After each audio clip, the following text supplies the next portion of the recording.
이 시간도 우리 통일 한국을 품어낼 수 있는 하나님의 능력이 기름 부어지는 시간이 될 수 있도록 이 시간 두 손들어 축복하여 주시옵소서.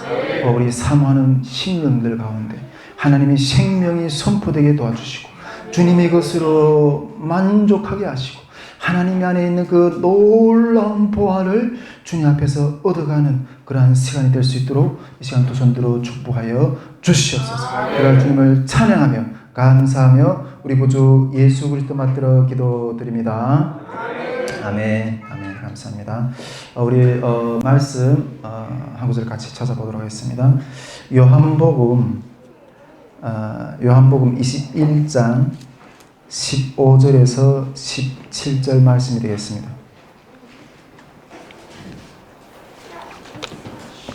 요한복음 21장 15절에서 17절 말씀입니다.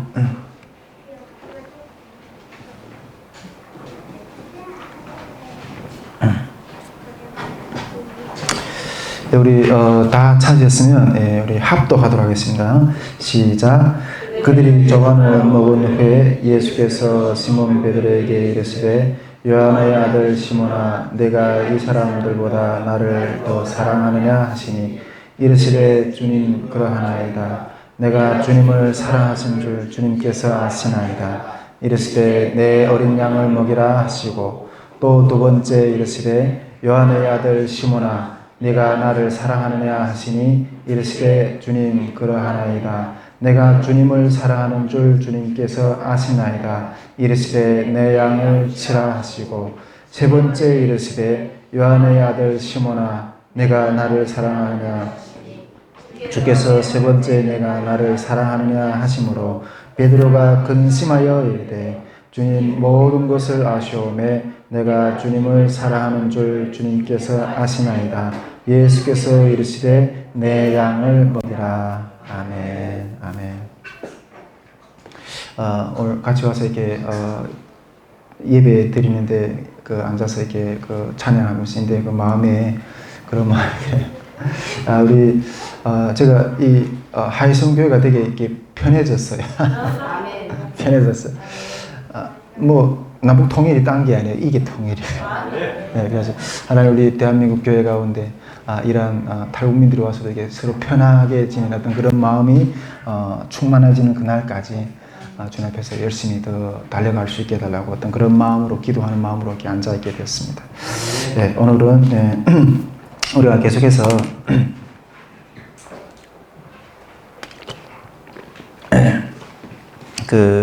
통일 시대의 본질적인 준비인 영적인 그릇을 준비해야 된다. 정말 그 그릇이 없어서 주님께서 아직 우리에게 통일의 문을 아직 이렇게 허락하지 않는다 어떤 그런 마음들을 첫 시간부터 주제를 떼면서 그 그릇을 위한 준비가 뭐냐 이런 주제들을 여러분들하고 계속해서 이렇게 나누고 있습니다. 오늘은 통일을 위한 준비 그릇으로서 이렇게 또 본질적인 요소 중의 하나인 영적인 주제가 이게 사랑. 사랑을 이 그릇을 준비하는 것이 어떤 것인가 하는 문제에 대해서 여러분들하고 좀 이렇게 같이 나눠보려고 합니다. 우리가 통일 시대를 맞이하려면 정말 이렇게 무한한 어떤 사랑, 어떤 그런 목회라든가 또 여러 가지 사회의 어떤 여러 가지 영역에서 근데 정말 무한한 사랑의 어떤 그런 환경이 필요할 것이다 이런 생각을 합니다. 물론 뭐 통일 시대뿐 아니라 현대 교회 가운데도 이렇게 무한한 사랑이 필요한 것을 말한다면 뭐 두말할 필요도 없이 잔소리와 같을 정도로 정말 사랑은 정말 너무나도 중요한 거고 우리 교회 가운데서 이렇게 필요한 어떤 그런 상당히 큰 요소인데 통일 시대에는 이게 더 강력하게 필요한 어떤 그런 부분들이다라는 말씀을 좀 이렇게 드리게 됩니다. 제가 이런 생각을 한번 좀 해봤어요. 여러분, 우리 지금 내가 몇 번 눈에 이어가지만은 탈북민들이 우리 한국 사회에 한 3만 5천 명 정도 들어와 있다 그랬잖아요. 근데 탈북민 한 명을 세우는데 얼마만한 노력이 될까요? 탈북민 한 명이 이 한국 땅에 와서 이 새로운 문화에서 적응하고 이렇게 세워져 가고 이렇게 살아가고 이렇게 편하게 이렇게 정착해 나가는 그런 그 여정 가운데 많은 수고와 또 시간과 노력과 여러 가지 많이 들 거잖아요. 근데 이 한 명이 이렇게 그렇게 세워지는데 얼마만한 어떤 그런 노력이 들까 하는 이런 생각을 좀 해봤어요. 한 번은 하나님께서 이렇게 기도하는데 그런 마음을 딱 주셨어요. 어떤 마음을 주셨는가 하면 이 하나원이라는 기간이 있거든요. 하나원 아시죠? 하나원이라는 기간은 탈북민들이 이렇게 한국에 딱 들어오면 먼저 국정원에 들어가요. 국정원에 들어가서 이 사람이 진짜 북한 사람인가 하는 것도 조사를 한 1개월 정도 받아요. 그렇게 하고 하나원이라는 기간에 나와서 한 3개월 정도 한국 정착 교육을 받아요. 그렇게 하고 이게 대한민국 국적을 받아가지고 이렇게 사회에 나오거든요. 그런데 그 하나원을 처음 나온 탈북민 한 사람 있잖아요. 기도하는데 그런 마음 주시는 거예요. 하나원을 처음 나온 탈북민 한 사람을 케어하는 그때 드는 수고의 노력이 얼마만큼 수고의 노력이 드는가 하면 이 다운증후군 장애 어린 아이를 돌보는 것 같은 그만한 수고와 노력이 든다는 거예요. 기도하는데 그런 마음 확 주시더라고요. 하나원 갓 출소한 탈북민 한 명 케어하는데. 그리고 우리 북한에는 그런 말이 있습니다. 물론 뭐 이렇게 한국에도 또 그런 다 비슷한 어떤 그런 사고와 또 그런 이야기가 있는 걸로 알고 있는데 북한에는 그런 말이 있어요. 이게 어린 아이를 하나 키우는데 오만공수가 된다는 말이 있어요. 오만공수. 이 공수라는 개념이 뭔가 하면 북한이 협동농이잖아요. 그러니까 북한에서 이렇게 협동농에 나가서 일하는 그 협동농장원이라 그러거든요. 노동자를 협동농장원 한 사람이 그 북한은 배급 체제잖아요. 이게 협동농장에 나가서 하루 일하면 돈을 주는 게 아니라 공수를 줘요. 공수. 점수를 주거든요. 점수제를 주거든요. 그 하루 나가서 열심히 일해야 1공수를 받아요. 1공수. 그 받은 공수를 그 가을에 쭉 다 계산해서 그 계산한 것만큼 가을에 식량을 줘요. 돈을 주는 게 아니라. 그러니까 북한 일반에서 협동농장에서 나가서 일하는 농장원이 1공수가 이게 하루 버는 그 삭시예요.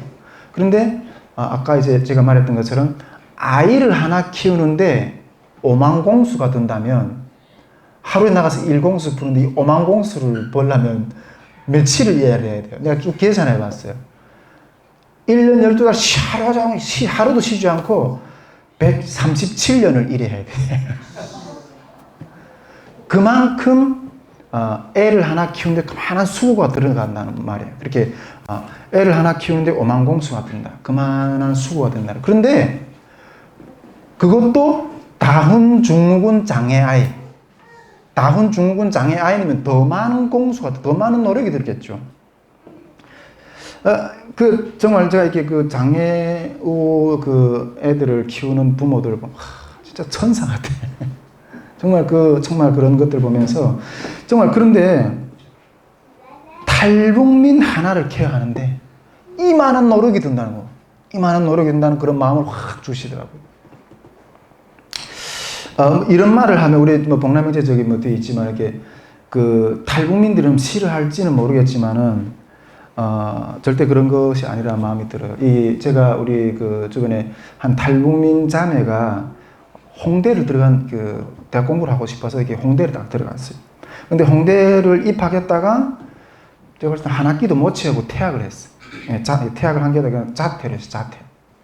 자퇴를 하는데 많은 사람들이 이렇게 어떻게 해서는 거기 들어가서 견뎌야 돼 이렇게 조언을 많이 하거든요. 근데 진짜 그 자매가 이게 자퇴를 하는데 하나님이 그 자매가 얼마만한 그 중압감을 가지고 공부를 하고 이 사회에서 이렇게 몸부림치는가 하는 것들에 대해서 또 이렇게 마음을 딱 주시는데 자매가 가느다란 그 몸에 있잖아요.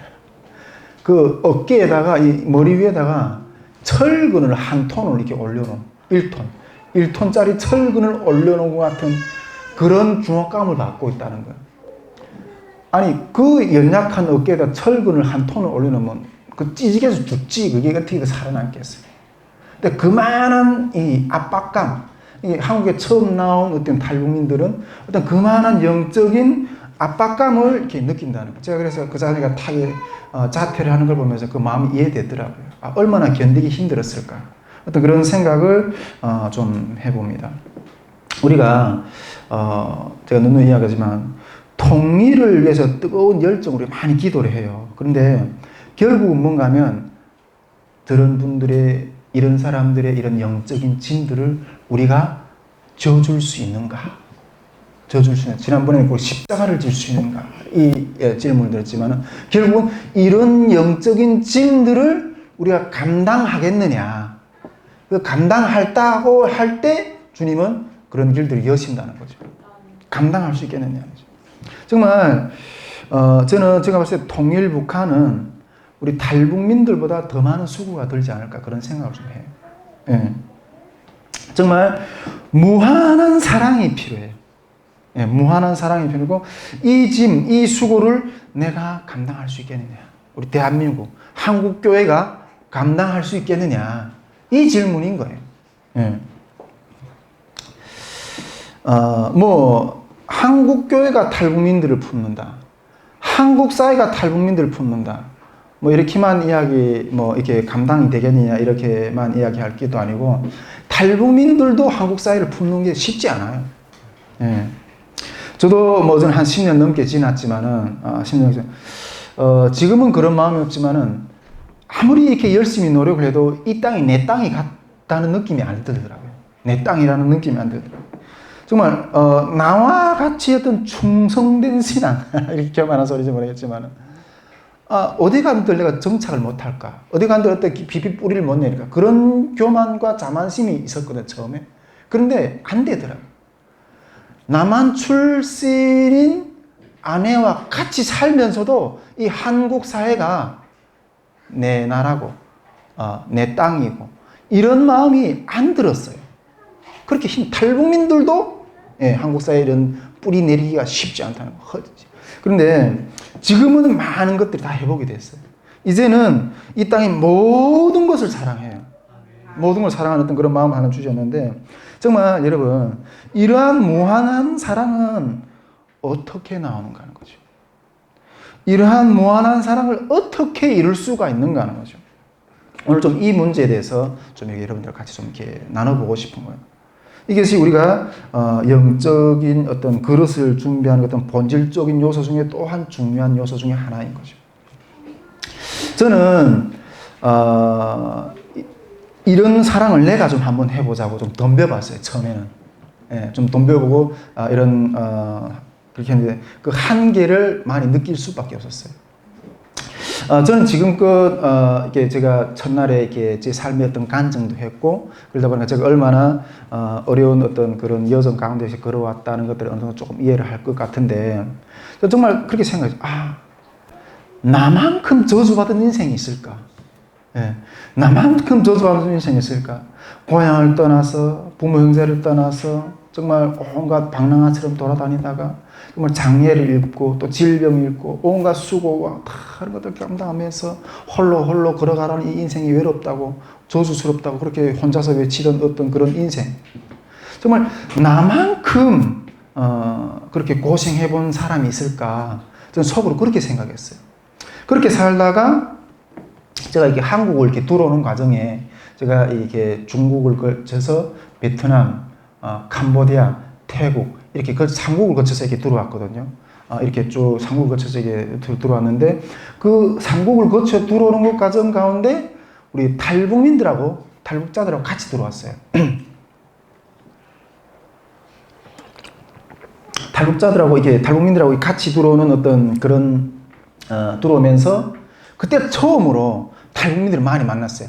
중국에서 아무리 제가 이렇게 있는 나라에서도 탈북자들끼리 모여서 같이 살 수 없고 이러니까 그런 형편들을 잘 몰랐는데 그때 들어오는 과정 가운데 우리 그 탈북민들을 같이 만났어요. 그래서 같이 만나서 이렇게 들어오면서 그들의 이야기를 듣는데 이 마음이 막 미어지는 거예요. 마음이 막 미어지는 거예요. 특히 여성들. 이 여성들의 이야기를 딱 들어봤는데 이게 마음 막 찢어지더라고요. 그 정말 말로만 듣던 뭐 내가 첫날에도 이야기했지만 나라 없는 백성이 상아찌 개만보다 못하다니 이게 무슨 어떤 이야기인가 하는 것들에 대해서 그때 그 우리 탈북민들 이야기를 확 들으면서 특히 여성들 이야기 들으면서 많이 이렇게 느꼈어요. 여러분 우리 자기 나라를 잘 지켜야 돼요. 나라를 잘 지키지 못하면 먼저 이렇게 큰 피해를 입는 게 여성들이에요. 우리가 뭐 일제 때 뭐 이렇게 침략 종북 위안부 이야기도 많이 듣고 지금 나라를 빼앗기게 되면 여성들이 먼저 유린당해요. 우리 정말 우리 북한에 있는 우리 정말 우리 여성들이 얼마나 큰 유린을 당하면서 팔려가고 막 그런 이야기 들은데 와 내가 했던 고생은 고생이 아니다 이런 생각 들 정도로 그렇게 막 암담하더라고. 그러면서 우리가 앞으로 우리 하이성교회도 이렇게 북한 사역을 하다 보면 대부분 여성들이 많아요. 여성들이 탈북민들 중에 여성들이 한 70% 정도 돼요. 그 여성들을 만나는데 이 하나원이나 이렇게 그런 데 나오면 이렇게 하나센터나 이렇게 나오게 되면 일부러 교육을 그렇게 한대요. 한국 정부에서 하나센터에서 그 중국에 나가서 팔려가가지고 결혼을 했잖아요. 결혼했는 어떤 그런 가족들 있지 않을까요? 그런 가족들을 데려오지 말라고. 일단은 팔려가든 어쨌든 가족을 놓고, 가족을 이루고 애를 놓고 이렇게 살았잖아요. 근데 그런 가족들을 다 데려오지 말라고. 일부러 그렇게 교육을 한대요.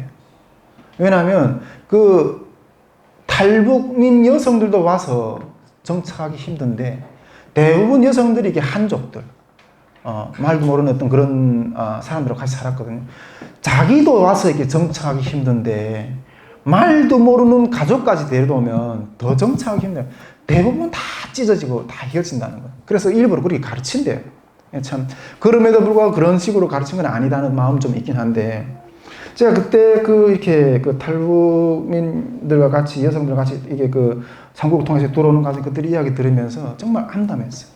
정말 어느 시골에 팔려가가지고 정말 오늘은 뭐 시아버지, 내일은 뭐 시동생, 뭐 오늘은 뭐 또 남편하고 이게 막 버끄락 가면서 이렇게 막 밤잠을 같이 하고 그 유린당한 어떤 그런 이야기들 우리 정말 이 자리에서 어떻게 이렇다 말할 수 없을 정도로 그렇게 유린당하고 그런 이야기를 들으면서 우리 민족의 아픔이 이게 막 느껴지는 거예요. 내가 나라의 어떤 뭐 수령은 못해도 내가 만약 수령이라면 이 민족을 좀 이렇게 품어 안겠네. 다는 못하려면 한 영혼이라마도 내가 좀 이렇게 그 아픔을 내가 좀 품어보자. 이런 마음을 가지고 처음에 그렇게 들어오면서 나 이 이야기는 우리 집사람하고 뭐 다 한 이야기이기 때문에 뭐 이런 이야기를 해도 괜찮은데 처음에 이렇게 한국 들어오면서 한 탈북민 여성과 교제를 했어요. 그의 어떤 그 아픔과 상처만 해도 한 사람이라도 내가 좀 품어보려고 이렇게 교제를 했었어요. 근데 교제를 했는데 그 여성하고 끝까지 못 갔어요. 끝까지 못 갔어요. 근데 물론 끝까지 못 간 것 가운데 여러 가지 이유들이 있었어요. 근데 본질적으로 그리고 또 제 마음 가운데 제일 이렇게 부담이 되었던 넘지 못했던 게 뭔가 하면 그 여성이 낳은 아이를 중국에서 낳은 아이를 내 자식처럼 키워줄 자신이 없는 거예요. 그 여성이 낳은 아이를 내가 내 자식처럼 키워줄 자신이 없어서 받아들여지지 않는 거예요. 물론 그러다가 뭐 여러 가지 이유로 해서 가지고 일단 그 여성하고는 그 자매하고는 끝까지 못 갔어요. 그때 내가 내 모습을 딱 보면서 나는 내 민족의 그 고통을 나라도 좀 하나 좀 한 구석이라도 한 사람이라도 품어보려고 달려들었다가 그 여성 하나에게 있는 짐조차 내가 받아낼 수 있는 어떤 그런 모습이 없는 걸 보고 내가 그때 뭘 느꼈는가 하면 나에게는 사랑이 없구나. 나에게는 사랑이 없구나. 그걸 느꼈어요. 여러분 이 상처투성인 우리 민족, 북한 땅, 우리 탈북민들 이런 사람들을 품어낼 수 있는 사랑은 과연 어디에 있는가 하는 거죠. 사랑은 과연 통일시대에는 더 많은 이런 모습들이 많을 거예요. 이런 짐들을 우리가 지어낼 수 있느냐 하는 문제. 우리 대한민국 교회가, 한국 사회가 이런 눈물을 닦아낼 수 있는 그런 힘이 있는가 하는 거죠. 오늘 말씀에 보면 그 비결이 여기에 있다고 저는 생각이 돼요. 주님께서 양떼들을 이렇게 베드로가 부활하신 후에 베드로에게 다시 찾아와 가지고 베드로에게 자신이 교회를 맡기려고 하면서 양떼를 먹이라고 하는 어떤 그런 오늘 내용이잖아요. 그때 예수님께서는 내 양을 먹이라, 치라, 돌보라 하고 베드로에게 사명을 주세요. 사명을 주시는 이 장면이에요. 그런데 하나님께서는 그 베드로에게 양떼를 먹일 능력을 주시겠다는 거예요. 예, 양떼를 먹일 능력.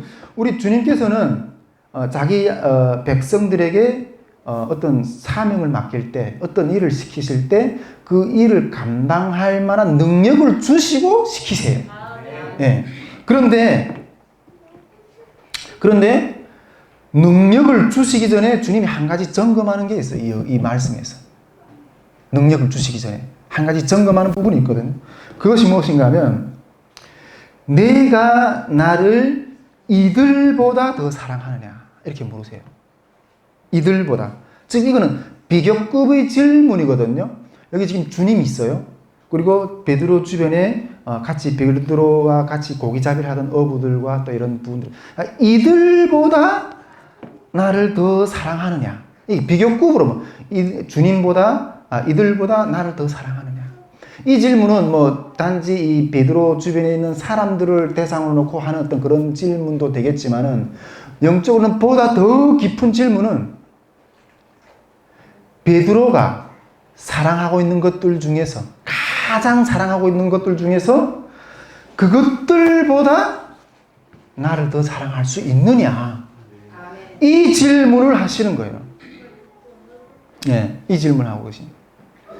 여러분, 우리가 참된 하나님의 백성들이라면 누구든지 이 질문을 통과해야 돼요. 예, 누구든지 이 질문을 통과해야 돼요. 그리고 통일을 마주하는 어떤 능력을 얻으려면 주님 앞에서 참으로 양떼 통일의 교회를 우리가 양육해내고 이런 그 통일사를 품어낼 수 있는 그런 양떼를 먹일 수 있는 그런 준비가 되려면 반드시 한국교회는 주님 앞에서 이 질문 앞에 통과를 해야 돼요. 이 질문 통과를 해야 돼요. 주님 오늘 3번이나 물어보세요. 이 질문을 3번이나. 이들보다 나를 더 사랑하느냐? 이들보다 나를 더 사랑하느냐? 이들보다 나를 더 사랑하느냐? 이런 확인을 3번씩이나 하세요. 주님이.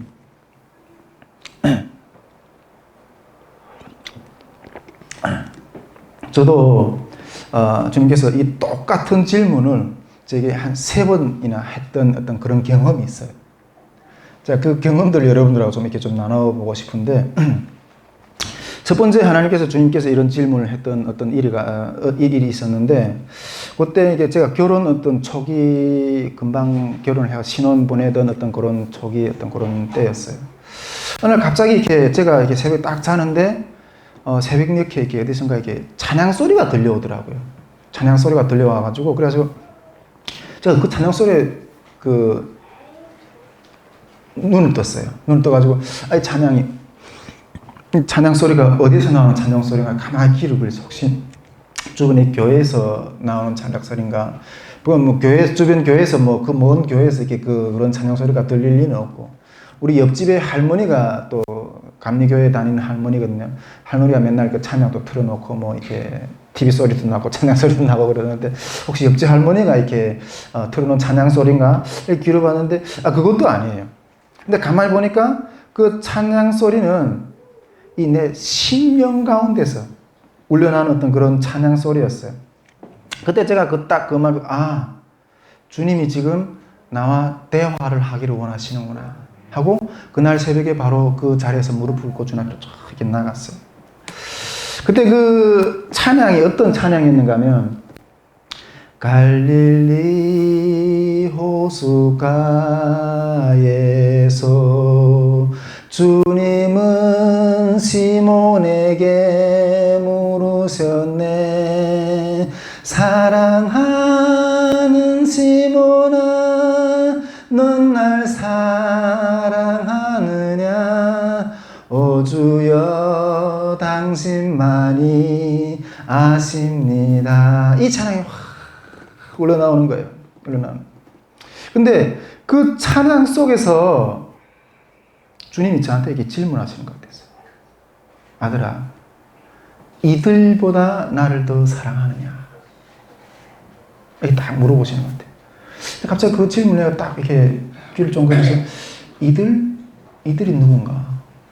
이렇게 생각해요. 근데 옆에 딱 눈을 떠보니까 옆에 지금 제 아내하고 금방 태어난 제 몇 개월이 안 된 딸이 지금 이렇게 세곤세곤 잠자고 있는 거예요. 주님이 그래서 깜짝 놀라서 주님, 다시 기도하면서 주님이 지금 이들보다 나를 더 사랑하는가 고 이렇게 물어보시는가 이렇게 기도했어요. 그래서 주님이 그래, 이들보다 나를 더 사랑하냐 이렇게 물어보시는 거예요. 근데 그래 그 질문 앞에서 가만히 잠잠히 있었어요. 여러분, 전에 제가 어떤 이렇게 탈북민들, 그 다음에 또 우리 한국교회 성도들 이렇게 같이 모여서 하는 어떤 집회에 참석한 적이 있었어요. 어떤 큰 집회에 참석을 했는데, 그 집회에서 어떤 강사 목사님이 설교하는데, 제가 제일 뒤에 이렇게 저희 집사람하고 옆에 같이 앉아 있었어요. 갑자기 설교하다 갑자기 나한테 딱 와가지고 마이크를 이렇게 딱 들이대면서 저한테 이렇게 질문하는 거예요. 지금 전도사님에게는 이 옆에 있는 아내가 어떤 존재입니까? 이렇게 질문하는 거예요. 제가 그때 그 강사 목사님이 질문을 딱 받고 생각할 어떤 그런 이렇게 겨를도 없이 일단 평소에 내가 생각했던 대답을 그냥 바로 그 자리에서 했어요. 저희 집사람은 저희 전 재산입니다. 이랬어요. 전 재산입니다. 이렇게 했어요. 여러분, 제가 이렇게 몇 번 걸쳐서 여러분들하고 상을 나눴지만은 정말 군대에 나가서부터 정말 집단 생활을 하고 집에 잠깐 들어왔다 또 탈북해서 지금까지 정말 홀로 그렇게 살아왔거든요. 그렇게 살면서 정말 누구 하나 내 마음 하나에게 털어놓을 어떤 곳 없이 이렇게 외롭게 살았거든요. 그런데 이제는 하나님께서 저에게 가족이라는 어떤 선물을 주셨어. 그 가족 안에서 내가 모든 어떤 슬픔과 또 마음이 무거운 짐을 다 털어놓고 거기서 이렇게 정말 쉬고 싶은 나의 어떤 보금자리고, 그것은 나의 마지막 어떤 삶의 어떤 그런 보루예요. 이게 전부예요. 그래서 가족은 저에게서 전부예요. 그래서 그때 그 목사님이 가족은 저희 집사람은 내 전 재산입니다. 이렇게 대답했던 거예요. 그런데 그날 새벽 아침 주님이 그렇게 물어보시는 거예요. 이들보다 나를 더 사랑하는. 그 질문을 탁 전해봤는데 대답을 못 하겠더라고요. 여러분, 이거는 여러분은 어때요? 지금 주님보다 내 마음 가운데 더 어떤 높이고 사랑하고 하는 그런 것들이 있는가 한번 좀 이 시간 물어는 안 보겠어요. 한번 이렇게 성찰해 보기를 원해요. 근데 여러분, 이거는 신앙의 가장 본질적이고 원초적이고 기본적인 부분이에요. 우리 십계명 있잖아요. 십계명의 제1계명이 뭐예요? 나 외에 다른 우상을 섬기지 말라. 이거는 나 외에 다른 우상을 섬기지 말라는 말하고, 이건 오직 하나님이 제일 첫 자리에 나 외에 다른 우상을 섬기지 말라는 말하고, 이들보다 나를 더 사랑하느냐, 이거는 본질적으로 같은 말이에요. 같은 말이에요. 근데 그날 아침 내가 주님 앞에서 대답을 못했어요. 입술 주님 사랑합니다 이렇게는 했겠죠. 그런데 이 말이 안 나오더라고요. 내 말이. 결국 본질적으로 제가 주님보다 내가 이들보다 주님을 더 사랑합니다 이렇게 고백을 못 하겠더라고요. 그리고 그날 아침에 오히려 주님 앞에, 주님 왜 이렇게 가혹한 질문을 하십니까? 그렇게 말하면서 무거운 마음으로 그날 아침 그 기도 자리에 일어섰어요. 대답을 못하고 무거운 마음으로 일어섰어요. 그러다가 쭉 지내다가 나중에 신대원을 들어가려고, 우리 신대원 들어가기 전에 목사고시를 보거든요. 목사고시를 이렇게 목사 후보생 고시, 예, 맞습니다. 목사고시, 목사 후보생 고시를 보는데, 목사 후보생 고시를 보기 전에 먼저 예배를 드렸어요. 예배를 드렸는데 그 예배를 드릴 때 목사님이 또 전하는 말씀이 이 말씀인 거예요. 이들보다 나를 더 사랑하느냐. 근데 그때는 아직까지 주님, 내가 이들보다 더 사랑합니다 하는 대답할 수 있는 준비가, 내 마음 상태 준비가 안 됐어요. 그냥 목사고시를 보는 거는 그냥 정해진 코스를 그냥 밟아가는 거예요. 여러분, 얼마나 많은 목사 후보생들이, 신학생들이, 목사님들이, 성도들이 이것에 대한 답변을 제대로 정리 못하고 신앙생활을 하는가 하는 것도 우리가 돌아봐야 돼요. 네. 제가 십자가 주제를 나눌 때 가정을 지키는 것보다, 가정 일보다 주님 일이 더 소중하다고 이렇게 주님 일 하려고 나갔다가 결국 다 이렇게 끝까지 달려가지 못하고 돌아왔다고 어떤 그런 이야기를 했잖아요. 결국 이 돌아섰다는 것은 주님보다 가정을 더 사랑했기 때문에, 그것이 더 큰 의지가 되었기 때문에 돌아왔던 거예요. 그런 대답을 할 수 있는 마음 상태의 준비가 안 되니까 하나님이 이 신대원 길을 안 여시더라고요. 뭐 다른 분들은 이게 다 잘 들어가는데 나는 이 신대원 길들을 안 여시더라고요. 제가 십자가 주절에 나올 때 신대원에 어떻게 해서 못 들어갔다는 이야기들을 나눴었잖아요.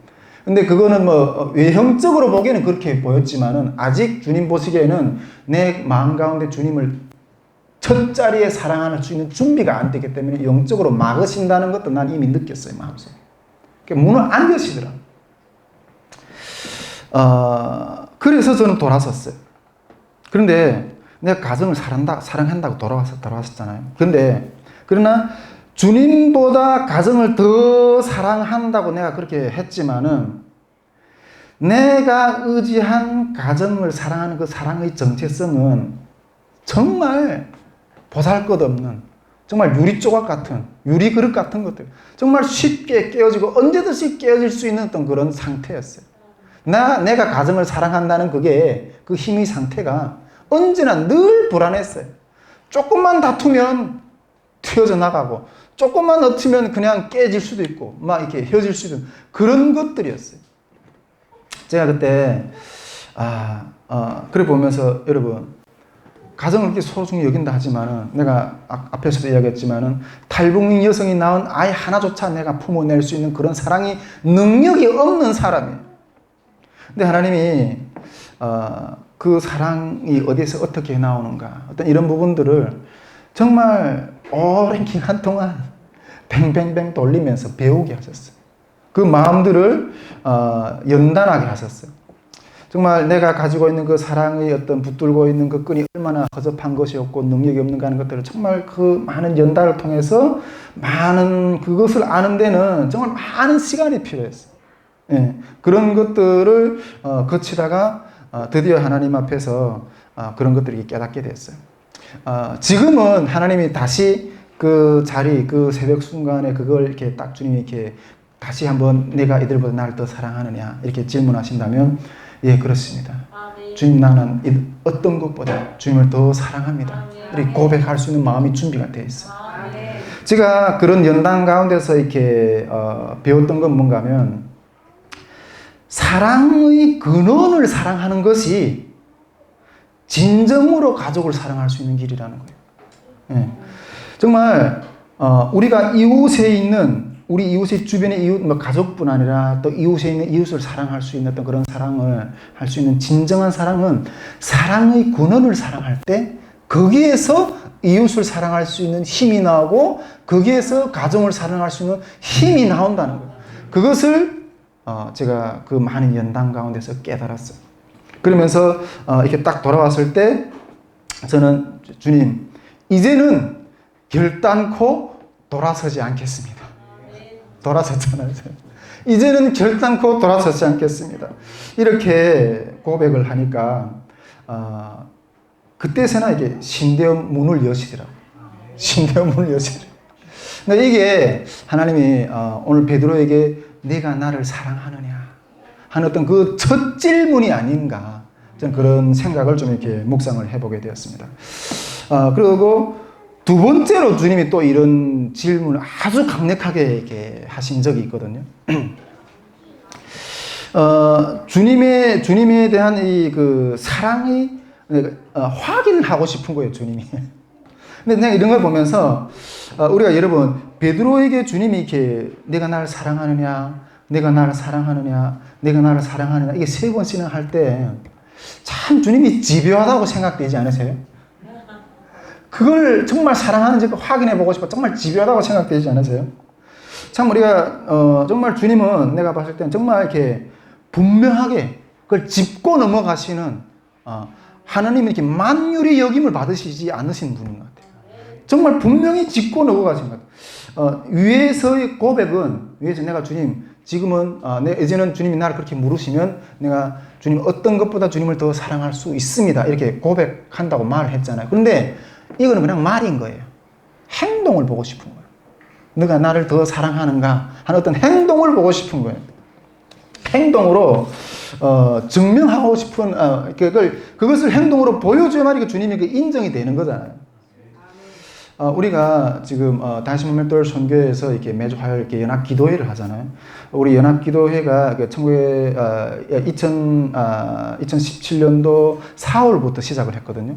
근데 그 기도회가 지금은 이렇게 선교회고로 이렇게 하나님 성장시켜 주셨는데 그 기도회를 하기 전에 하나님이 저에게 어떤 마음 가운데서 기도 가운데 어떤 모습을 하나 딱 보여주셨어요. 어떤 모습을 딱 보여주셨는가 하면 기도 가운데 어떤 모습이 있는데 주님이 엄청나게 괴로워하시는 거예요. 너무나도 괴로워하시는 거예요. 그래서 내가 왜 주님이 그렇게 괴로워하실까 하는 그 모습을 차차하게 딱 들어봤는데 그 주님이 괴로워하시는 것은 주님께는 지금 어떤 소중한 일이 하나 이루어져야 돼. 어떤 소중한 일이 분명 어떤 정말 소중한 귀한 일이 있는데 그것이 이루어져야 돼. 그런데 그것이 이루어져야 되는데 그것이 이루어지려면 그것을 이룰 사람이 있어야 되잖아요. 그런데 그것을 이룰 사람이 없어서 괴로워하시는 거예요. 주님이 분명하게 어떤 일이 있는데 그것을 이룰 사람이 없어서. 근데 내가 딱 직감적으로 느껴지는 거예요. 그 일을 어떤 사람이 그 일을 감당해서 완성하려면 그 일을 감당하는 것만 어떤 비용에 대한 계산이 확 들어오는 거예요. 그게 얼마만한 비용인가 하면 이 일을 감당하려면 한 젊은 청장년이 10년을 꽉 그거다 쏟아 부어야지만이 그 일이 완성될 수 있는 거예요. 아무 대가 없이 그걸 쏟아 부어야만이 완성. 그런데 그것을 맡아줄 사람이 없어서 괴로워하시는 거예요. 그래서 제가 그때 주님, 제가 하겠습니다. 제가 하겠습니다. 네, 저도 그렇게 하면서도 좀 갈등이 되더라고요. 여러분, 제 나이 지금 40대 중반이거든요. 40대 중반인데, 제 나이에서 40대 중반, 저 나이에서 10년이라는 시간은 이 황금 같은 시간이에요. 이 10년이라는 이 시간을 내가 온갖 내 삶의 어떤 모든 에너지와 노력을 쏟아부어서 나를 세워야지 내 노후가 안전히 보장이 되고 어떤 그런 정말 소중한 시간인 거예요. 그런데 이런 일이 나한테도 있고 그런데 주님에게도 이 일이 어떤 정말 주님이 간절히 필요한 어떤 그런 일이 있는 거예요. 그런데 이 두 가지는 다 못해. 그런데 이걸 하려면 내가 이루고자 하고 이건 포기해야 되는 거예요. 포기하고 주님이 하시는 이걸 드려야 돼요. 그때 주님, 제가 드리겠습니다. 제가 그 시간 내가 드리겠습니다. 그렇게 이야기했습니다. 제가 그때 그 10년이라는 날짜를 제가 매일 읽는 그 성경책 앞에다 딱 메모를 해놨어요.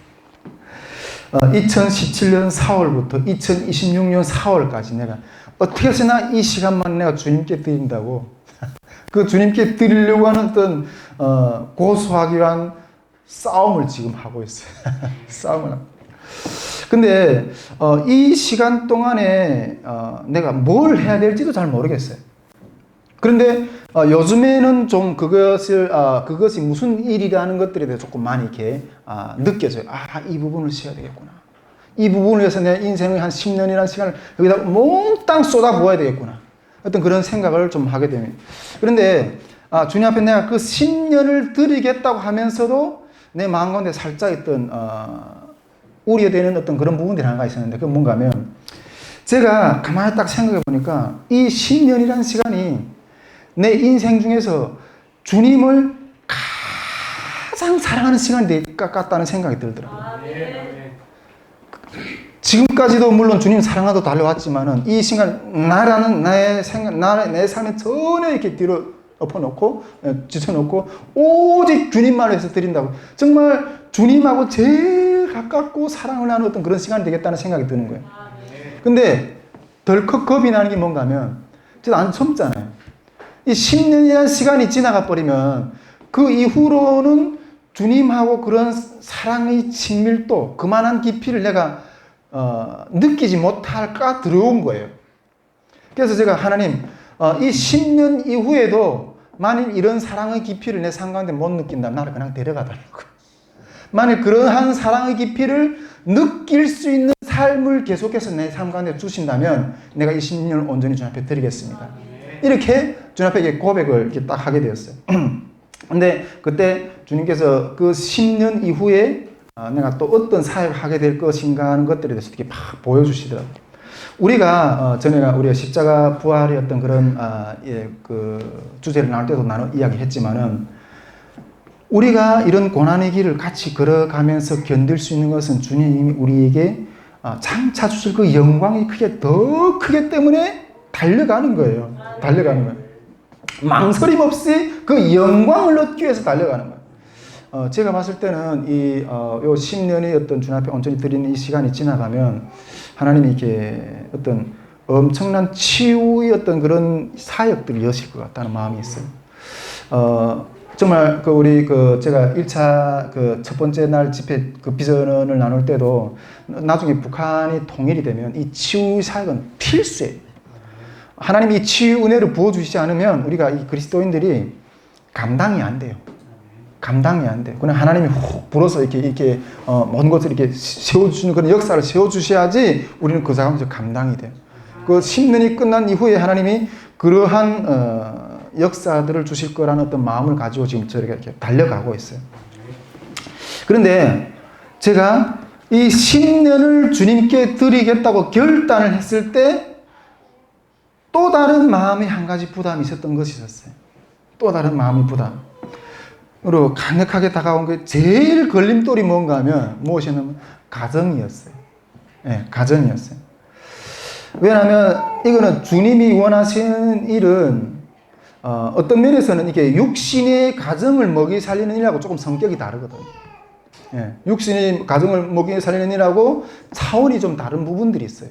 물론 그 가운데 걸어가면 하나님 다 채워주시고 이렇게 하죠. 그러나 인본주의적으로 대상하고 있을 때는 그건 완전히 이렇게 완전 다른 길을 가는 것처럼 느껴질 때가 늘 있어요. 그렇기 때문에 이 가정이 제일 부담이 되는 거예요. 가정이. 그래서 이거는 내가 받은 거지 가정이 받은 건 아니잖아요. 가족이 받은 건 아니잖아요. 내가 받은 길이지. 그래서 이 마음을 집사람하고 나눴어요. 하나님이 10년 동안 내 삶을 달라고 한다. 어떻게 하겠냐. 이렇게 이야기하니까 집사람이 그렇게 대답하더라고요. 10년 동안 먼저 가족을 위해서 봉사하고 그 다음 자기 알아서 하고 싶은 대로 해. 우리 집사람은 늘 어디 나가서 한 200만 좀 벌어와. 내가 좀 얻고 다니겠다. 그래. 그때 내가 딱 생각해, 이 나의 마음 가운데 맞아, 이 두 가지 실체. 가정의 아니냐, 주님의 일이냐.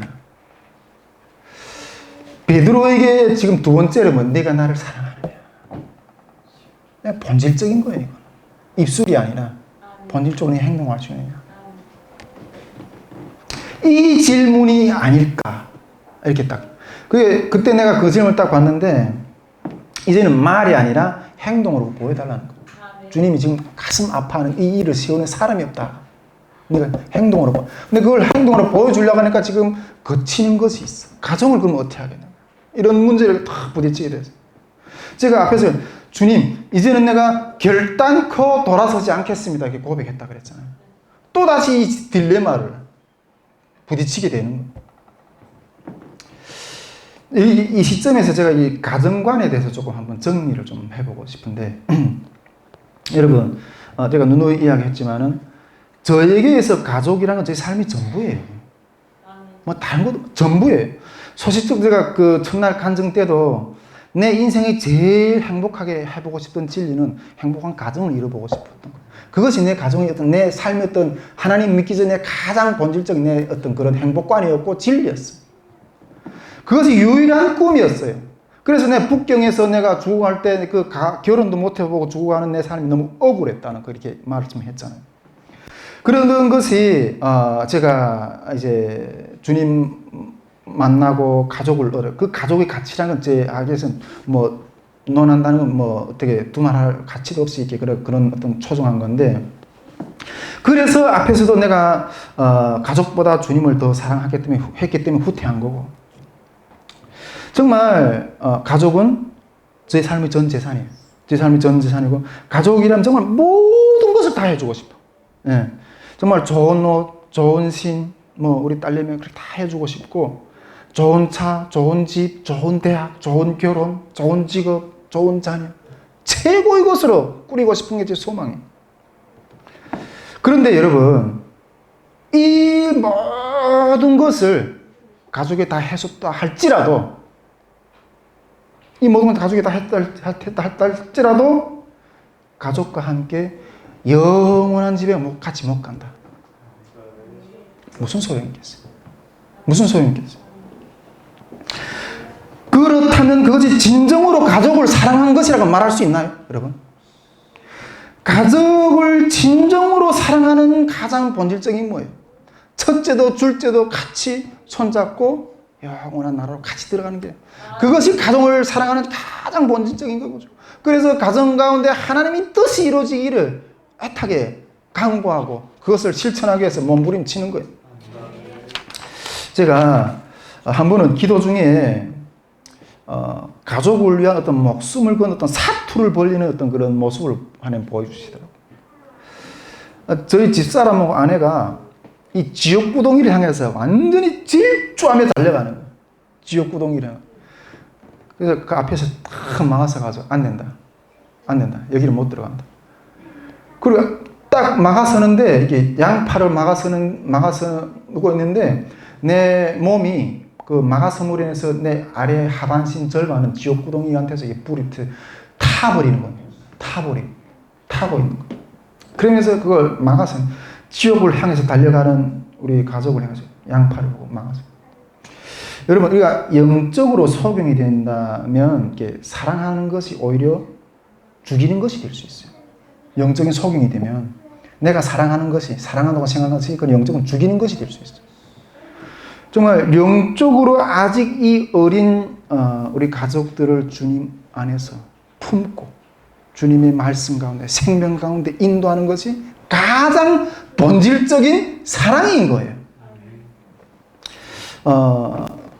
저는 그래서 정말 내가 주님의 뜻을 순종하는 길이 곧 가정이 구원하는 길이고 주님 안에 같이 들어가는 길이다 어떤 그런 마음을 가지고 이렇게 주님 앞에 달려나가는데 주님의 이 사랑 앞에 반응하는 이 마음 가운데는 저와 저 삶에 반응하는 이 마음 가운데 그 누구도 끼어들 틈이 없어요. 그 누구도 막을 수 없고 그것이 가장 사랑하는 가족일지라도 주님 위에 어떤 것도 올려놓으세요. 네. 주님 위에 어떤 것도 올려놓으세요. 저는 이제 제 손에 잡고 있던 건 다 놨어요. 제 손에 잡고 있던 건 다 놨어요. 다 놓으면서 얻고 싶은 것 한 가지. 주님만을 사랑하는 것. 주님만을 사랑하면서 그걸 따라가는 그 걸음. 그곳에서 그냥 지탱하고 가고 싶어요. 다 내가 쟤한테 뭐 있어요? 그 남아있던 가족마저도 주님 앞에서 맡겨두고 다 놨어. 내 사랑합니다. 그러면서 주님만을 의지해서 걸어가는 삶을 얻고 싶은 거예요. 다 놓고. 주님만을 나의 신랑이고 그 가운데 가족도 그 가운데 이게 끼어들 수 없다. 이런 마음을 가지고 주님 앞에 이렇게 달려가는데 그래서 내 집을 세우는 일을 뒤로 하고 주님의 일을 세우는 원하는 대로 제가 달려갔어요. 특히 제가 작년 탈북민 통일 캠프를 하면서도 가족들이 이렇게 마음이 좀 힘들어서 떠나 좀 있었거든요. 그때 작년 제가 탈북민 통일 캠프를 하는 그 과정 가운데 저는 이런 개인적으로 이런 마음으로 그 캠프를 주님 앞에 올려드렸어요. 아브라함이 이삭을 하나님께 드리는 심정으로 그 심정으로 올려드렸어요. 제가 탈북민 통일 캠프에 대한 간증도 여러분들 앞에서 이렇게 좀 나눴었잖아요. 그래서 조금 더 그 상태를 좀 다시 조금 이렇게 말씀을 드린다면 그 캠프를 감당하는 제 압박감이라는 게 엄청났어요. 가족도 힘이 못 돼줬고 정말 제가 어떻게 말로 표현할 수가 없어요. 정신이 웨이할 정도였어요.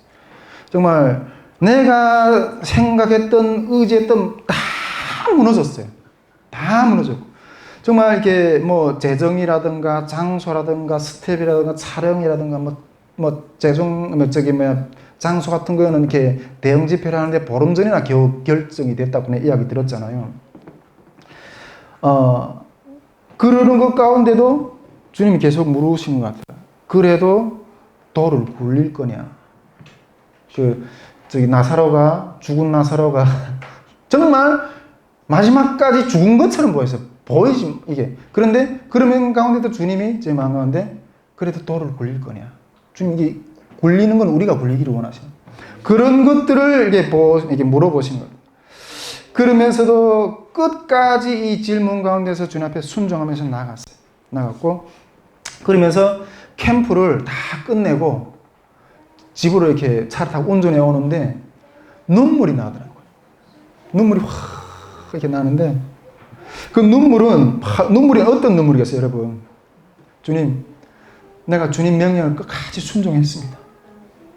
그것으로 내가 주님을 사랑하는 어떤 이 길을 다른 것, 가족도 뭐 다 이랬다 할지라도 나를 함께 하지 못한 주님을 사랑했다는 내 마음이 어떤 삶이 어떤 그런 증명이 되는 것 같더라고요. 증명이 되는. 그 눈물이 확 나더라고요. 그때 두 번째 주님이 베드로에게 말했을 때 네가 나를 사랑하느냐? 그에 합당한 주님 내가 주님 사랑합니다. 이 대답이 나오는 어떤 것 같아가지고 눈물이 나더라고요. 비로소 저는 이렇게 주님을 따르게 했다는 그런 마음이 시원함이 그때 이렇게 확 올라오더라고요. 우리 여기서 잠깐 우리가 이렇게 사랑한다는 주님을 사랑한다든지 아니면 우리가 어떤 사람을 사랑한다. 이 사랑한다는 말의 실체를 한번 다시 정리를 좀 해봤으면 좋겠어요. 여러분 제가 한국에 처음 왔을 때 우리 하이송교회는 그런 모습들이 없던데 한국에 처음 왔을 때 한국교회 딱 찾아갔는데 교회들에서 처음 오시는 분들은 사랑합니다.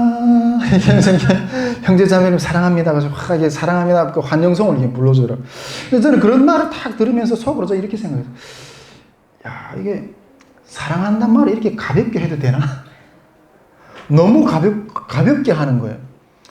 아니, 그게 그렇게 가볍게 할 수 있는 말이 아닌데? 우리 북한 사람들의 입장에서는 물론 대부분의 북한 사람 다 그렇게 생각하는지 모르겠지만 이 사랑한다고 한번 고백하는 건 이 목숨을 주는 거거든요, 이게. 네. 목숨을 주는 거거든요. 정말 가장 소중한 것들을 이렇게 주는 거예요. 여러분, 주님을 사랑한다는 것은 이런 주님께 받은 사명을 충성스럽게 감당할 때 비로소 나타나는 거예요. 여러분, 사명이라는 것은 거저 이루어지지 않아요. 네. 사명을 감당하는 그 수많은 사명을 감당하기 위해서 반대하는 것들이 많은 것들이 부딪혀요. 네. 그런 것들 가운데 내 소중한 것과 주님이 늘 비교하면서 무엇을 선택하는가 하는 그런 싸움들을 계속 계속 하게 될 거예요. 계속 하게 될 거예요. 이건 내만 겪는 게 아니라 주님의 길을 걸어가는 사람은 다 이건 본질적인 거예요. 만일 당신이 주님의 신부라면 주님을 사랑하는 길을 택하는, 그것을 택하는 길은 많은 아픔이 오는 거예요. 많은 아픔이 오는 거예요.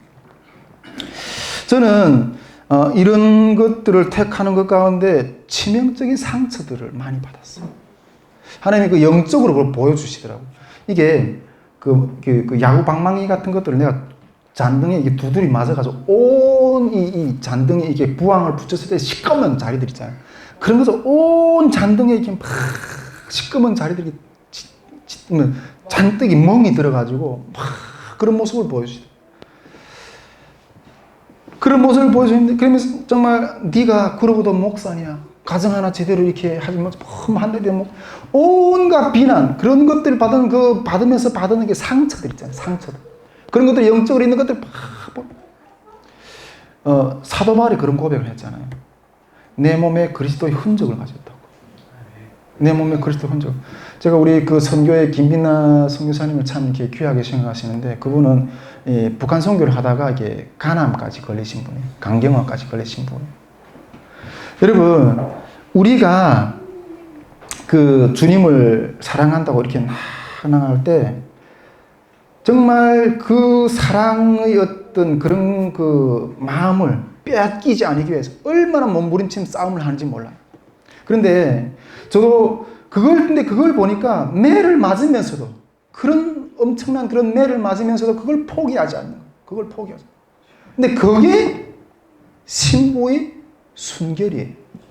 신부의 순결이고 그것이 정조더라고요.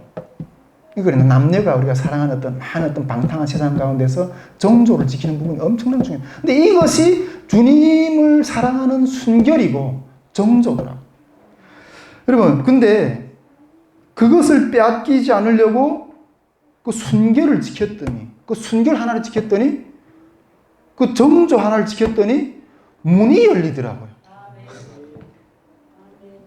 문이 열리는 역사들이 하나님 주시더라고요. 여러분, 그때 이 통일 캠프, 우리 탈북민 통일 캠프의 문이 열리는 역사들 하나님 막 기름 부어 주시는 거예요. 여러분, 이 통일의 문도, 우리 그래 품어낼 수 있는 이런 문도, 이런 순결을 지키는 신부들이 일어날 때 열리는 역사들 하나님 주신다는 거예요. 여러분, 나를 사랑하는 자가 내 사랑을 입는다. 내 사랑을. 이것이 주님을 사랑하는 자고, 그렇게 주님을 사랑할 때 주님이 사랑을 덧입는 역사들이 기름 부어진다는 거예요. 그때 제가 사명의 길을 감당하면서 주님, 다른 거 다 놓고 주님 말 붙들고 나가는 그것을 하실 때 주님 앞에 진정으로 내가 주님을 사랑합니다 하는 어떤 그런 말을 떳떳하게 할 수 있겠더라고요. 세 번째로 주님이 이렇게 나를 사랑하느냐, 또 이런 질문을 받은 일이 있어요. 또 이런 하나 좀 더 생각해 보기로 원하는데, 제가 여러분, 내가 사랑하는 것보다, 내가 사랑하는 것 그것도 다 내려놓고 주님을 따랐는데, 그것보다 더 주님을 사랑하는 어떤 그런 것들이 있을까요? 그런 것들이 있을까요? 또 있을까요? 한 번은 제가 이렇게 꿈으로 그런 모습을 보여주시더라고요. 네가 아직까지 뭐가 남았다는 거. 꿈으로 남았다. 저는 종종 꿈으로 하는 어떤 그런 계시들 좀 많이 봤는데, 제 꿈에 그러면 맨날 제가 군 생활을 하고 있어요. 북한 군대 생활을, 정말 이렇게 지옥 같은 북한 군 생활을 계속 꿈에 가서 군 생활을 하고 있는 거예요. 근데 한 번은 또 계속 꿈에서 군 생활을 하고 있는 거예요. 근데 그 군 생활을 하면서 그 부당함, 내가 병 만나서 의가사제대를 했다 그래요. 4년 만에 의가사제대를 했다 그러잖아요. 그래가지고 나는 이미 합당하게 이후로 이제 군 생활을 저는 마쳐도 된다는 어떤 그런 어떤 자격을 받고 제대를 했잖아요.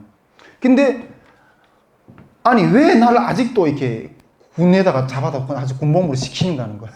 나는 지금 군복무를 하는 것이 이게 지금 부당하다는 거예요. 꿈에서 맨날 그렇게 불평을 부리고 있어. 근데 그걸 딱 끝나가지고 꿈 보면서 내가 탁 나중에 아침에 기도하면서 탁 그랬는데 가슴을 쳤어요. 가슴을 쳤어요. 왜 가슴을 쳤는가 하면 왜 나는 평생을 그리스도의 군사로서 주님께 이 몸을 드리기에 나는 몸부림치지 않는가. 군복무를 하는 걸 부당하다고 지금 계속 생각하고 있는 거예요. 우리 여러분 그리스도인들은 주님 앞에 서는 날까지 주님의 십자가의 군사로서 사명을 감당해요. 근데 그 군복무 하는 게 내가 지금 부당하다는 거예요. 지금 이러면서 앉아서 내 영적 상태가 그러고 앉아있어. 그러니까 이거는 아직도 내 목숨보다 주님을 더 사랑하는 것이 아직도 준비 안 됐다는 거예요. 내가 제일 사랑하는 것보다 주님을 더 사랑하느냐. 그보다 더 높은 단계는 네 목숨보다 주님을 더 사랑하는 거예요. 근데 그것을 확 이대로는데 너무 이렇게 내 마음이 부족함, 주님 앞에서 부족함 그것들이 느껴지더라고요. 여러분 우리가 양떼를 보호하는데 주님이 양떼를 보호하는 이리가 온다고 해서 내 목숨이 두렵다고 도망치면 그런 목자에게 하나님이 양떼를 맡기겠어요? 내 목숨보다 주님을 더 사랑할 수 있는 그런 준비가 되어야 된다는 거예요. 그래서 제가 요즘에는 그런 습관이 좀 이렇게 생겼는데 아무리 적은 일이라도 이 일을 하다가 내가 주님 앞에 서겠다. 매주마다 화요일마다 기도회를 하는데 정말 내가 이 기도회 하나를 준비하는 건 마지막 일을 준비하는 것처럼 최선을 다해서 준비해요. 물론 내가 계획이 많아요. 앞으로 북한 선교를 향해서 나가야 되는 그런 계획들도 많고, 그런데 그런 계획들은 주님이 다음 날을 주셔야 나한테 그런 계획들이 이루어지는 거예요. 정말 그것을 기도하는 어떤 기도 모임을 하는 어떤 그런 일이든, 그리고 한 영혼을 만나서 돌보는 일이든, 그리고 이번 탈북민 통일 캠프를 하는 일이든, 이게 마지막 일이에요. 하루 만나는 어떤 영혼을 하나를 만나는 그것이 내 인생의 마지막 일이에요. 마지막 내가 이 일을 하다가 내가 생명을 다해서 하다가 내가 서겠다. 내가 하나님께서 문을 열어주시면 정말 이 대한민국 교회 전체 교회 가운데 정말 그 끝나는 날까지 그 교회 마지막 교회가 하는 날까지 이런 탈북민 남북 영성 집회를 그 교회들에 가서 이렇게 무료로 좀 같이 진행하고 하고 싶어. 정말 그러다 맨날 일들이 너무 많은 거예요. 그러면서 불구하고 주님 내가 이 강단에서 죽는 한이 있더라도 외치겠습니다. 이런 정말 오늘도 내가 이 하회성교에서 이 재단에 선포하다가 내일 아침에 내 눈이 떠질지 내가 어떻게 알겠어요? 이 마지막 일이 이게 내 마지막 일. 생명을 다해서 하겠어요. 이런 생명을 다하는 하루하루 날들이 이어져서 주님이 계획들이 완성이 되면 그건 주님이 하시는 거예요. 하여튼 그런 마음으로 생명을 쏟아붓고 싶었던 그런 마음들을 지금 달려가고 있는 마음의 준비를 좀 이렇게 하고 있습니다. 그렇게 살아가고 이것이 여러분 베드로에게 물어봤어요. 네가 나를 사랑하느냐? 네가 나를 사랑하느냐? 이런 세 번의 질문이라고 이렇게 저는 생각합니다. 주님께서 이렇게 사랑하냐 물으시는 것 가운데 주님 우리가 사랑합니다. 내가 주님을 사랑합니다. 이런 것들이 대답이 될 때, 준비가 될 때 주님이 우리에게 내 양을 먹이라. 우리 탈북민 영혼이든 우리 통일 북한이든 먹일 수 있는 능력들이 기름 부어진다는 거예요. 네. 우리는 분명히 이 세 가지 주님 앞에서 질문에 대답할 수 있는 부분들 통과를 해야 돼요. 그리고 또 여기서 또 한 가지 조금 제가 이렇게 한 가지 좀 더 나누고 싶은 것은 뭔가 하면 이렇게 들어서 이 사랑의 주제 중에서 원수까지 사랑해야 된다는 거예요. 원수까지 사랑해야 된다는 거예요. 우리가 이거는 조금 좀 참기 어려운 주제거든요. 그러니까 통일 선교를 이렇게 향해서 나가다 보면 저 북한 사람으로서 또 이게 그 많은 어떤 그런 영역에 나가다 보면 이렇게 제일 심각하게 부딪히는 것들이 이게 이념 갈등, 또 우리 6.25 우리 동족 상전의 어떤 그런 아픔들. 제가 이렇게 전도하다 보면 탈북민들에게 전도하고 이 당시 이렇게 탈북민들이 아닌 다른 분들 이렇게 만나는 분들 어떤 분들한테 이렇게 전도지를 이렇게 딱 드리면 이게 전도지 딱 거기 어느 단체인가 우리 탈북민들을 전도한다고 이랬다 이러면 어떤 할아버지들은 그걸 딱 보면서 빨갱이들하고는 상종 안에 이러면서 지나가는 분들도 있어요. 이게 북한 정권하고 우리 탈북민들하고 이게 동일하게 보는 빨갱이들하고는 상종 안에 우리 민족 가운데 남북이 갈라져 있는 가운데 이 상처 원수예요. 원수. 이 상처를 이게 장난이 아니에요. 이게 전에 제가 이렇게 지금은 좀 이런 부분들을 많이 자유하고 있지만은 전에 이렇게 사역을 하다 보면 특히 탈북민 통일 선교라든가 북한 선교 영역에 탁 성이다 보면 늘어나는 것이 확장되는 것이 하나님이 나라가 확장되는 것이 아니라 원수만 늘어나는 것 같아. 내 삶 가운데 원수만 늘어나는 것 같아. 여러분 우리가 조금 더 깊이 들어가 보세요.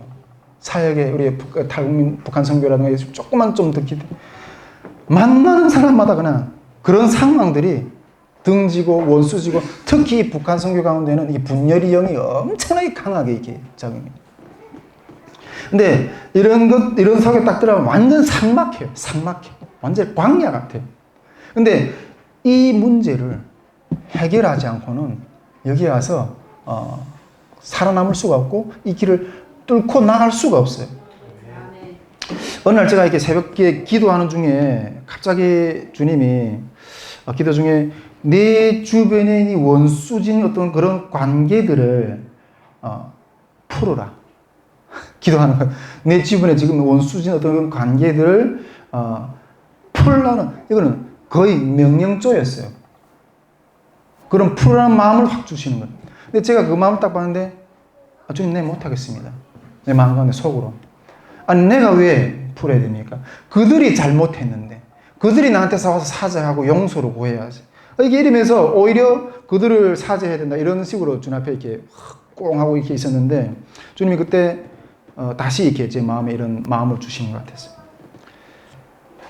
나는 잘못해서 뭘 잘못해서 십자가에 못 박혔냐? 이런 마음을 확 주시는 거예요.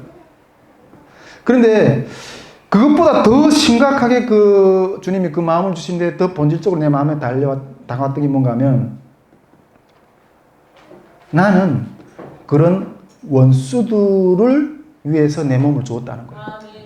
원수들을 지금까지는 제가 주님이 십자가에 못 박혀 주신 우리 죄를 용서하시고 내 대신 죽으셨다는 이런 정도의 개념으로 생각해요. 근데 그날 아침에 그 주님이 묵상하는데 그 주님이 십자가의 의미가 다르게 다가왔어요. 나는 원수를 위해서 내 몸을 줬다. 우리 에베소서에 원수 되었던 너희를 십자가로 화목하게 하셨다고 그랬잖아요. 근데 그 마음이 이렇게 확 불어오는데 물론 내가 주님 그런 마음 강요하시면 내가 용서까지는 할 수 있어. 그런데 그 원수를 위해서 내가 죽기까지 이렇게 하기는 자신감이 없더라고요. 우리가 여러분 그 손양원 목사님이 자기 아들을 죽인 자를 데려다 양자로 키웠잖아요. 근데 그 마음이 확 들어오는데 그날 아침에 그냥 막 오열이 터지더라고요. 내 마음이 내가 그렇게 미워하는 사람들 향해서 용서 정도가 아니라 화해 정도가 아니라 네가 그들을 위해서 죽을 수도 있느냐 이렇게 이게 확 오는데 이거는 내 차원의 문제가 아니에요. 이거는 그냥 오열이 막 터지는데 오침에 막 엄청나게 웃어요. 내가 처음에 중국에서 처음에 교회를 갔을 때 그렇게 울었다 했던 그때의 그 오열이 설국이 막 터지고 막 나오는 거예요. 막 터지고 엄청나게. 그때 십자가의 의미 성격이 다르게 느껴져 와서 그때 정말 여러분 우리가 그때 그 마음을 주시면서 크게 엄청나게 울었는데 그때부터 제 마음 가운데는 이 미움이 있잖아요. 이게 확 사라지더라고요. 나 아침에 오늘 이렇게 미움이 확 사라지는데 지금까지 제가 이거는 거의 은사에 가까울 정도예요. 저는 솔직히 이게 누구도 미운 사람이 없어. 북한도 안 밉고 일본도 안 밉고 누구도 안 미워요. 근데 이 마음이 형성이 돼야 이 바닥에 들어갈 수 있어요. 원수를 사랑하는. 주님이 그날 아침에 그 마음을 받은 다음부터 제가 동네에 돌아가면서 원수지었던 사람들하고 이게 용서를 구하며 돌아다녔어요. 특히 우리 사역자들하고 이렇게 관계에 틀어졌던 부분들도 용서를 구하고, 특히 우리 그 집 위층 옆집하고 그 10여 년 동안 쌓였던 그 앙금, 우리 옆집에 그 담배 꼴초가 살아요. 그리고 복도 담배를 피면 우리 제일 끝집이니까 문을 닫아도 창문을 다 이렇게 복도 창문을 다 닫으면 그렇게 해서 끝집으로 다 들어와요. 담배 연기가. 그래서 몇 년 동안 그 담배 연기 냄새 때문에 엄청나게 고생했어요. 우리 집 온 가족이. 그래가지고 막 관리사무소에 가서 저도 좀 어떻게 처리해달라. 그게 해결이 되는 안 돼. 안 돼. 나중에 막 집사람이 막 보고 내도 막 보고 막 그 집에 막 문을 차고 들어가 내가 대판 싸웠어. 대판 싸워. 우리 그 윗집 있잖아요. 그 층간소음. 그 아저씨가 이게 그 버스 운전하시는지 꼭 새벽에 들어와서 뭐 2시, 3시 이때 제일 깊은 잠 잘 때잖아요. 그때 들어와서 이게 샤워하고 세탁기 돌리고 이래. 그 우리 임대아파트 그 뭐 충수가 층간 소음이 엄청 세거든요. 10년 넘게 고생했어. 그 아무리 관리사무소에 가서 이렇게 이야기해도 이게 해결이 안 돼. 그래서 막 들이 올라가서 목두샘 짜서 교육자가 교회에서 몰라 이거. 막 붙들이 막 10년 동안 언체체증을. 그래서 담배 피는 옆집에 죄송하다. 내가 너무 죄송하다. 윗집에 올라가서도 그 윗집 나그네하고 같이 죄송하다. 너무 잘못했다고. 그러면 화해를 했어요. 요즘에는 뭐 승강기 올라가면 내가 무슨 짐을 이게 무거운 싣고 막 와서 이렇게 들어주고 막 이래. 네. 원수된 감정을 풀어야 돼. 원수된 마음이 있으면 이 가닥에서 이렇게 우리가 사역을 성공할 수가 없어요. 주님이 주신 이 마음을 가지고 있을 때, 이런 주님의 어떤 주시는 어떤 마음들을 가지고 있을 때 우리는 사랑으로 사역할 수가 있어요. 사랑으로 사역할 수가 있어요. 우리가 이렇게 예수님이 주시는 어떤 사랑의 정점을 주님을 사랑의 정점을 놓은 자만이 사랑으로 사역할 수 있는 어떤 그런 능력이 나와요. 요즘에 제가 우리 한 가지 있었지만 좀 더 나누고 좀 이렇게 마무리하고 싶은데, 우리 선교회 다시 모일 때 선교회 간사님들이 어려움을 좀 호소하는 부분들이 있어요. 우리 간사님들이 뭐 사역 자체가 이렇게 탈북민들을 만나서 이렇게 상담하고 또 회복시키고 이런 사역들이잖아요. 근데 어떤 간사님이 이런 상담을 해요. 내가 탈북민들한테 그냥 이용당하는 것 같다는 거예요. 이용당하고 무시당하고 이용당하고 그러는 것 같다는 거예요. 현실에서 말씀을 주려고 하면 그런 것들은 다 뱉어버리고 자기 필요한 것들만 이렇게 취하고 이렇게. 그런 고통에 대한 어떤 뭐 그런 게 사랑을 나누고 뭐 이렇게 하려고 갔는데 오히려 이용당하고 무시당하고 이게 얼마나 힘들겠어요. 그런 것들을 이렇게 이야기 고통을 나누는 거죠. 그래서 제가 그런 것들을 그런 이야기 듣는데 제가 그랬어요. 그게 정상입니다. 그랬어요. 네, 그게 정상이라고. 저도 이렇게 그 탈북민 목회자 연합회 회장을 하고 있거든요. 저도 목회자지만은 탈북민 목회자들이 다 내놓으라 하는 사람들이잖아요. 근데 처음에 내가 딱 이렇게 회장을 했을 때 되게 이렇게 만만해 보이기도 하고, 뭐 리더십도 없어 보이기도 하고, 그러면서 막 이렇게 여기저기 휘둘리는 것 같았어요. 그런데 이제는 주님 안에서 어떤 그런 것들을 이렇게 다 회복이 더 이렇게 나가는데, 처음에는 그렇게 주라고, 너희는 나에게 있어서 어떤 그런 필요를 추구하고 나를 이용하는 것처럼 나는 너에게 너희 영혼을 얻기 위해서 난 다가간다는 거죠. 영혼을 얻기 위해서 다가간다. 그때 이 육신도 주고 영혼도 얻으려고, 영혼의 어떤 그런 것들 얻으려고 다가갈 때 그렇게 무한히 자기를 주다가 그 가운데서 그 영혼을 향해서 바람이 나갈 때는 하나님이 그 영혼이 본질적으로 안고 있는 어떤 문제에 대한 어떤 핵심적인 어떤 해결의 어떤 은혜의 말씀들을 주세요. 그런 것들을 늘 같이 있다가 어느 순간인가 이렇게 한 번씩 나눠주라고. 그러면 그 영혼이 그 말씀 때문에 갈급하던 것들이 어떤 터치될 때가 있다고. 그때는 그 영혼이 당신을 가볍게 안 본다고. 그때 세워지는 것이 사랑의 권위라는 거예요. 사랑의 권위로 그때는 그 영혼이 이 사람이 거저볼 사람이 아니네. 그렇게 함부로 막 대할 사람이 아니네. 그러면서 당신이 말해, 당신이 섬김에 굴복하고 들어온다. 우리는 사역할 때 사랑으로 사역한다는 것이 이런 것을 말하는 거고, 사랑의 권위로 영혼들이 굴복하게 들어와요. 근데 대부분의 사람들은 이런 사랑의 권위로 사역하는 것이 아니라 그런 것에서 무시받기 힘드니까, 싫으니까 어떤 무엇으로 하죠? 나에게 주어진 어떤 권위를 가지고 하는 거예요. 나에게 주어진 어떤 스펙으로, 내가 장로니까, 내가 목사니까, 내가 어떤 뭐 학자니까, 이런 권위로 순종하고 들어오기를만. 근데 거기에는 진정한 형제 자매의 어떤 그런 교통이 이루어지지 않아요. 올해도 내가 그렇게 어떤 그런 것들을 주목하고 있지만은, 작년에 우리 탈북민 통일 캠프 할 때 제가 그 스태프들한테 다 호칭을 있잖아요. 형제 자매로 이렇게 호칭하자고 그랬어요. 형제 자매로.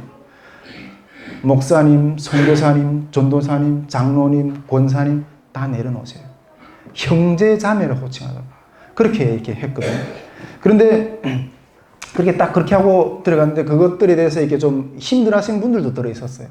근데 그 조별 활동을 하는데 이게 탈북민들이 조장, 부조장들 그냥 다 형제 자매라고 하니까 그냥 다 같은 동급으로 생각하는 거예요. 그냥 막 이렇게 말도 편하게 놓고 막 시키기도 하고 막 이러니까. 근데 목사님이나 선교사님들 같은 경우는 교회에서 이렇게 뭐 대접받고 막 섬김 받고 이러는 사람들이 거기에는 내 권위가 없거든요. 상당히 힘든 거예요. 그런 상황에서. 그러다 어떤 분이 그냥 뭐 그 캠프의 어떤 그런 정신을 그냥 살짝 잊어버리고 그냥 갑자기 목사님이라고 호칭한 거예요. 그러니까 그 말을 딱 들으니까 주변에 있는 탈북민들이 목사님이세요? 이렇게 하면서 이렇게 잘 말을 고분고분 듣더라는 거예요. 그때부터 딱 질서가 잡히더라는 거예요. 근데 이런 어떤 권위를 가지고, 이런 어떤 스펙, 어떤 이런 것들을 가지고 어떤 이렇게 질서를 잡는 게 아니라, 저는 그 캠프에서 일부러 무시를 당하기를 원했어요. 왜냐하면 물론 우리가 목사님이나 뭐 선교사님이나 장로님이나 이런 그 교회에서 받은 직분도 거저 받은 건 아니에요. 정말 하나님 앞에서 충성 다 했기 때문에 주님이 인정해 주신 어떤 그런 부분들이고, 그렇지만은 이런 것도 내려놓자는 거예요. 제가 한국에 왔을 때 제일 힘들었던 것이 무엇이었는가 하면, 나보다 더 많이 가진 사람들, 나보다 더 많이 배운 사람들, 어떤 상대적인 박탈감이라 그러잖아요. 이 사회에서 내가 인간 대접을 받으려면 나도 저들처럼 뭔가 소유를 해야 되고, 어떤 스펙이 있어야 되고, 어떤 그 가운데서 몸부림치는 싸움을 하는 거예요. 그것이 안 되기 때문에 어떤 그런 소외되고 고통당하고 이렇게 어떤 그런 현상들이 나타나요. 근데 우리 목사님이나 장로님이나 권사님이나 또 이런 호칭도 어떤 그런 차원과는 다르지만은, 그것도 어떤 이런 계급적인 의식으로 다가올 수 있다는 거예요. 근데 이런 것들을 다 내려놓고 들어갔을 때 진정한 평준화가 이루어지고, 그러나 그 가운데서 주님이 만지기를 원하신, 영혼을 사랑하신 어떤 그런 말씀으로 나올 때 이루어지는 사랑의 권위로 순복하며 들어오는, 이것이 사랑으로 사역하는 거예요. 주님이 이런 말씀하셨잖아요. 너희는 이 마음을 품으라고. 곧 그리스도의 마음이니, 그는 근본 하나님의 본체였지만, 하나님의 형상이었지만 그렇게 높임 받기를 원치 않으시고, 인간이 몸을 써서 우리에게 같이 오셔 사셨잖아요. 우리가 이런 마음으로 사랑으로 섬길 때 가능하다. 이것은 정말 주님을, 오직 주님만을 사랑하는, 주님을 사랑하는 것 위에 어떤 것도 안 놓고 들어가게 되는 어떤 그런 사역자만의, 그러한 주님의 사람들에게만이 사랑으로 사역할 수 있는 영적인 힘이 나올 수 있는 길이라는 거예요. 여러분, 우리 이 땅에 정말 우리 나오는 탈북민들도 그렇고, 통일시대 우리 북한 주민들을 품어내는 어떤 그런 일들도 앞으로 많은 사역들을 감당해야 될 거예요. 그러나 정말 우리가 이 영적인 그릇, 이 본질적인 이 그릇을 준비하는 데서 이 사랑의 요소는 너무나도 중요한 거예요. 너무나도 중요해요. 그런데 이것은 정말 세상의 그 어떤 가치보다도 주님을 더 사랑하는 데서 나온다는 거예요. 이 힘이. 제가 앞에서도 이야기했잖아요. 탈북민 한 사람을 돌보는 것이 다훈 중국은 아이를 하나 돌보는 것 같은 수고와 사랑이 어떤 그런 것이 들어간다고. 저는 때로는 이 길을 가다가 도망치고 싶어요. 여기서 그냥 도망치고 싶어요. 어떤 상황까지 너무 그게 감당하기가 어려워가지고 그냥 도망치고 싶어요. 근데 그 도망치고 싶어 할 때마다 주님이 제 마음 가운데 들려주시는 음성, 어떤 찬양이 있어요. 찬양이 있어요. 사랑은 언제나 오래 참고, 사랑은 언제나 온유하며. 그 찬양이 확 올려오는데 어떤 느낌이 드는가 하면, 주님이 우리 가운데 머물러 있는다는 사실은, 머물러 있는다는 것은 그 있는 것 자체가 아픔이겠구나 하는 생각이 들더라고요. 그 아픈 자식들을 그냥 버리지 않고 그 속에서 그냥 아픔을 함께 느끼면서 하는 그 속에 그냥 아픔이겠구나 하는 어떤 마음이 확 들더라고요. 그 사랑이 근원에서 나오는 눈물이 있잖아요. 눈물이. 그 눈물 때문에 그 자리에 또 머물고 또 머물고 이런. 정말 주님이 우리 가운데 머물러 있다는 이런 사랑이 아픔이겠구나 하는 생각. 그러면서 어떤 자녀를 하나 낳는다는 것, 이거는 어떤 고통의 아픔을 통해서 낳는 거구나. 우리 제가 여자가 아니 돼서 아이를 못 낳아서 모르겠지만은 이 애를 하나 낳는다는 거는 이게 해산의 고통을, 생명을 태어나는 해산의 고통을 통해서 출산하잖아요. 우리 영적인 자녀를 하나 낳는 것도 똑같은 그 해산의 고통 가운데서 진통을 할 때 자녀들이 출산이 이루어진다는 거예요. 그런 진통할 어떤 마음의 자세를 가지고 있지 않고 어떤 영적인 자녀를 얻겠다, 내 영혼을 얻겠다, 그거는 거짓말이에요. 여러분, 이런 사랑만이 이 한반도의 아픔을 품어낼 수 있는 능력이에요. 사랑의 능력. 이러한 사랑의 능력이 주님 앞에서 정말 우리 하혜성교회 가운데, 우리 한국교회 가운데 정말 생수와 같이 부어지기를 원하고, 이런 사랑의 능력은 정말 주님만을 사랑하는 신부들에게만 부어지는 어떤 그런 역사라는 것들을 오늘 이 시간 같이 나누게 됩니다. 정말 우리 하혜성교회 모든 성도들이 정말 우리 또 목사님과 이 북한 선교를 향해 나아가는 것 가운데 오늘 우리 같이 나눴던 이 세 번의 질문, 내가 나를 사랑하느냐, 내가 나를 사랑하느냐. 오늘도 주님이 이렇게 우리들 향해 물었을 때, 예 주님, 내가 주님을 사랑합니다, 내가 주님을 사랑합니다, 이렇게 고백하는 어떤 그러한 믿음의 역사들이 일어나기를 주님으로 축복드립니다. 그래야 할 때, 주님을 사랑할 때 주님의 사랑을 덧입는 역사들을 하나님께서 주실 줄 믿습니다. 예, 우리 이 시간 찬송 한 종